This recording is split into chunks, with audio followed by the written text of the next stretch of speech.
Hi, my powerful one.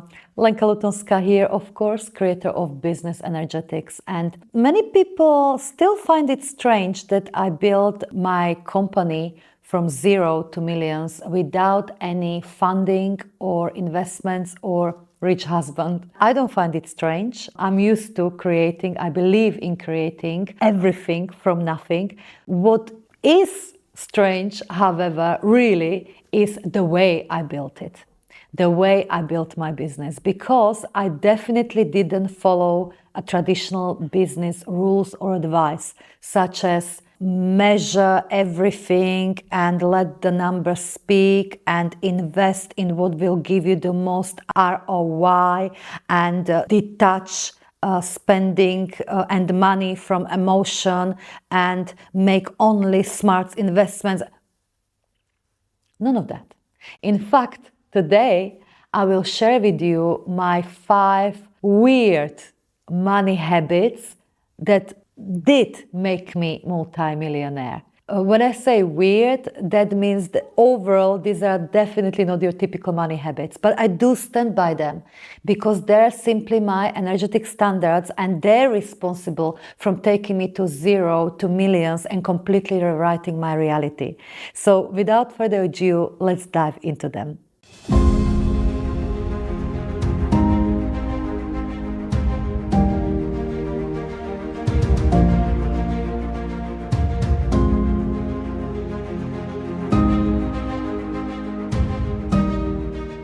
Habit number 1, I talk to my money.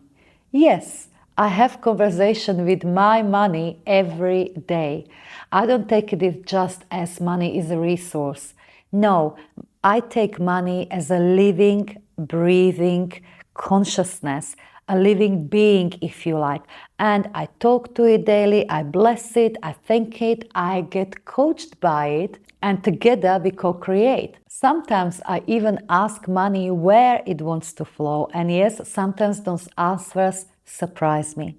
I did create an entire video about this, how I created relationship with my money honey and how I harness this relationship on my way from zero to millions. So we shall link to that video somewhere over here or in the description because you might freaking love it. Why this works, why establishing relationship and deepening relationship with the money works?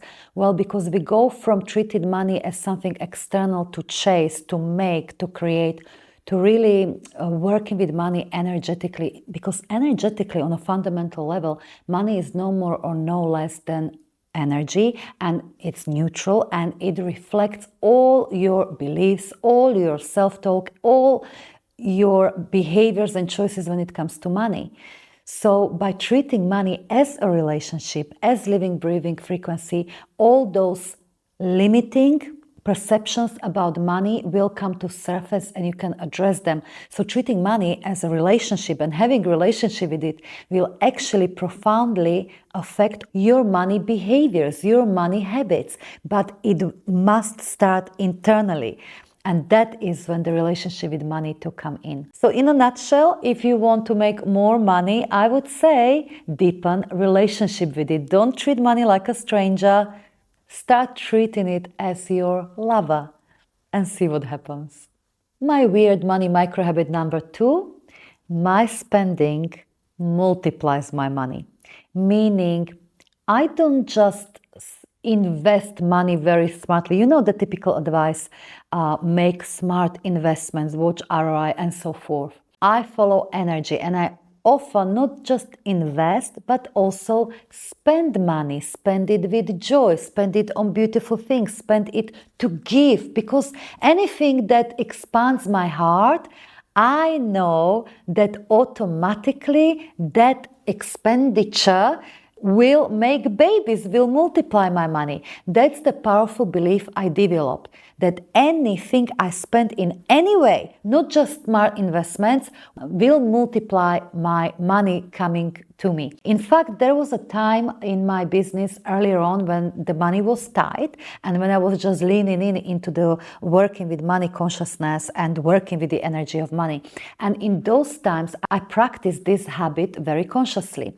I would have a notebook and I would write down everything that I spent in one column, and in the other column that was simply titled times 10, I would calculate what would be the 10 times more of money that I spent on anything, because I found myself spending, of course, with contraction because there wasn't enough money. So anything I did spend, small or large expenditure, I would write 10 times more what was the amount, and I would simply give money instruction. Yes, money, thank you very much. This is how much I spent. So I know that you are bringing back 10 times more. So let's say if I spent £300 on some bill, I would write next to it that 3,000 was coming to me in any way. I'm open to it, but I know that money is coming.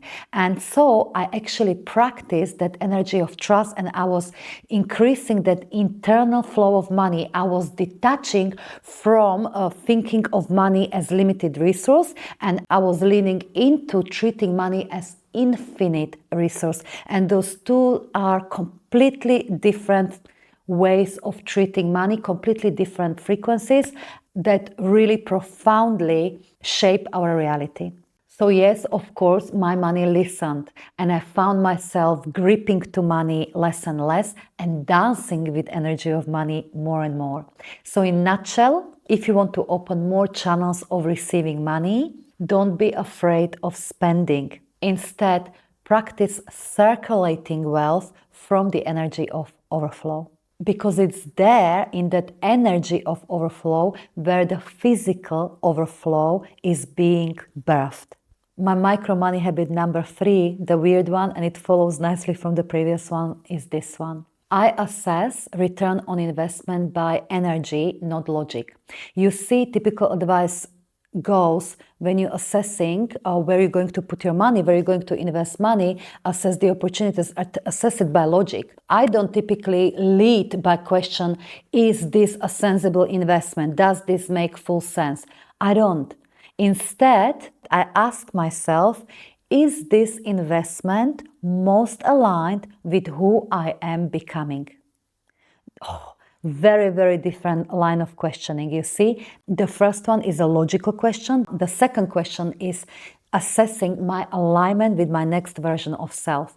And that's where I put my trust. Essentially, those decisions, those investments that are most misaligned with my current version of self and my past version of self, meaning they're even a little bit uncomfortable in my body, but are most aligned with the next version of self that I'm becoming. Say, instead of back in the day when I was 6-figure coach, I wanted to become a 7-figure coach. So I started to invest in things that were most aligned with my 7-figure version, you see, and those investments often didn't make sense on a paper, and were even creating discomfort in me because they were misaligned with that version of myself that wasn't thinking like that yet. But those are always the most profitable, most expanding decisions and investments for me. I'll give you just one example. Some years ago, when the idea came to my mind and heart to bring my work into my tiny territory of Slovakia and Czech Republic, if I assessed this by pure logic, it would not make sense. Too much work, tiny market, nobody invests in energetic work and personal development, mounting to climb for very little return. So it would not make sense. But I didn't assess ROI by logic. Instead, I felt to the source of that nudge, that calling, and I was sure that it's coming from the depths of me, from my heart, from my soul. It felt right. So I told myself, I don't know what it's going to be, but I trust the energy. I trust the wisdom of my heart. And guess what? This became our first 7-figure program launch. Illogical. The point is, assessing ROI by logic would not take me there. Only my heart could. So in a nutshell, if you want the best ROI, best return on investment, I suggest stop assessing opportunities, investments, and so forth purely by spreadsheets and logic, and start assessing it by alignment of those decisions, investments, and so forth with your future self. Because the highest return on investment is always encoded in the next version of you, in your becoming, not your comfort zone. And now, before we move to the fourth crazy, weird money habit I have, I'd like to lovingly remind you that if you resonate with this material, if you're here to truly create growth beyond logic, success beyond strategy, wealth beyond limits, and fulfillment beyond measure, this is where you probably want to take it beyond YouTube. Yes, I'll come to YouTube every week if you want to grow your awareness and activate you, but you want to become the full embodiment of this material. This is where the physical reality will truly change. This is where you truly create that next level and quantum leap in your business, in your life, and so forth. And this is what the Academy is for. Business Energetics Academy is where many leaders like you step in, make it their home, and completely restructure the way we think, we feel, we are, we operate, and as well as align every single vein and expression of our business to make it true extension of our soul. Because when you do that, everything changes, and flow and overflow of super aligned clients, money, and everything that you desire becomes your normal. So I invite you to explore Academy or book an exploratory call with one of our mentors. I shall put a link to it in the description. And if Academy is a one leap too far from you, that's okay too, because you might or might not know about our Business Energetics Collective. This is, at the moment of this recording, still a brand new space and the heartbeat of Business Energetics globally, where we gather every month for the new activation. For instance, this month we just started with the 500 members, and we opened the first activation, the Limitless Receiver activation. So for 3 weeks, I will work with you to activate, to open the new level of, in this case, receiving, but also your wealth, your marketing, your selling, all energetically. Because simply put, you deserve to be, do, and have what you were born to become and to experience and to have. So again, you will be able to read about the Business Energetics Collective by following the link in the description. And now let's continue with those weird money micro habits that made me a multi-millionaire, shall we? My weird money habit number 4, I don't track money. Instead, I acknowledge it. And what I mean by that, yes, I really believe in having that conversation with money and with being aware what money is doing. So I look at the bank accounts and Stripe and so forth quite often. I want to have a deep sense of where we are. But I don't measure it in a traditional sense, because when I measure, let's say, this is how much money we made so far this month or this year, it invites into human mind that thinking, am I good enough? Is this enough?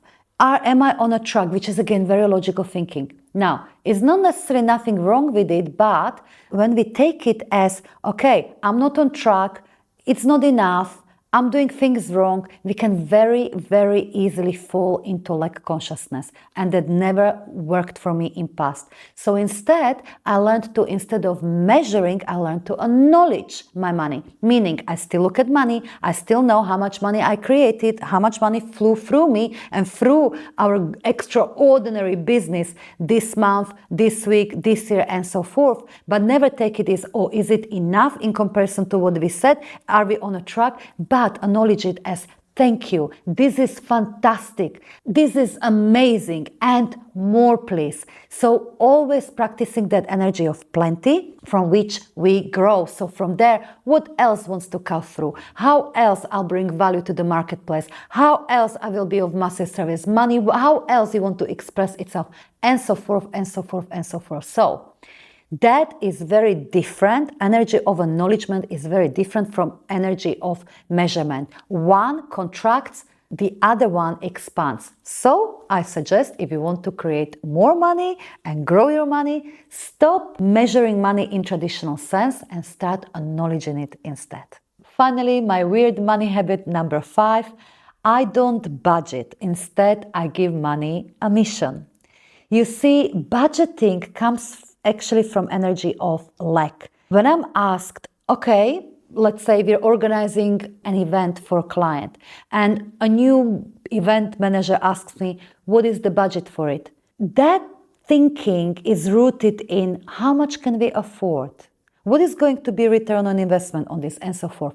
And I don't operate like this. I don't operate from limits. I don't operate from lack. I don't even operate or create from what is right now. I curate experiences. I curate reality for me, for my clients. I create my next level reality. So instead of traditional budgeting, how much we can afford, how much are we going to put into this, I tune in into what's that experience, what's that next level for my clients or for myself, what is emerging, and I give money a mission. I give it a home. I give it a leadership, no matter what is going to quote unquote cost. So let's say if I create an event for my clients, I'm going to curate the most extraordinary event for my clients. I'm going to tune into its purpose, what we want to create, what is the environment needs to be, what needs to happen during that event so that my clients can become more, can expand their strategic thinking, their energy, their state of being, their identity, and so forth. And then we're going to look how much it's going to be. And we give money a mission. Oftentimes the money is there, so I know I'm going to put money in here, no matter how much it's going to quote unquote cost, because that money is going to multiply anyway. And you know what? Sometimes if it's stretching, I don't say it's expensive, I say it's expansive. So maybe let's sell something and we'll create money for it, but we're going to do it in a fullness. We're not going to think from budgeting, we're going to think from expansiveness and growth. And that to me makes a huge difference. Budgeting is working with now and with past. Giving money a mission, giving it home, giving it a purpose works with the energy of the future bringing into now. So yes, in a nutshell, I suggest if you want to create limitlessly and create growth beyond logic, do not budget, give your money a mission. And this, my dear one, concludes my 5 weird money habits that made me a multi-millionaire. Now, I would love to ask you, which of these 5 habits did you find the weirdest? Or perhaps you didn't find them weird at all. Let me know. But also, which one of these are inviting you to play with a little more? Is it the habit of talking to money? Is it the habit that spending money in any way is going to multiply your money? Is it assessing return on investments by energy rather than just logic? By alignment with your future self? Is it acknowledging money instead of measuring it? Or is it giving your money a mission instead of budgeting? I will love to hear from you in the comments which of these money habits are you going to pay more attention to. So let me know, and in the meantime, I'm sending so much love your way, and I'll see you next time.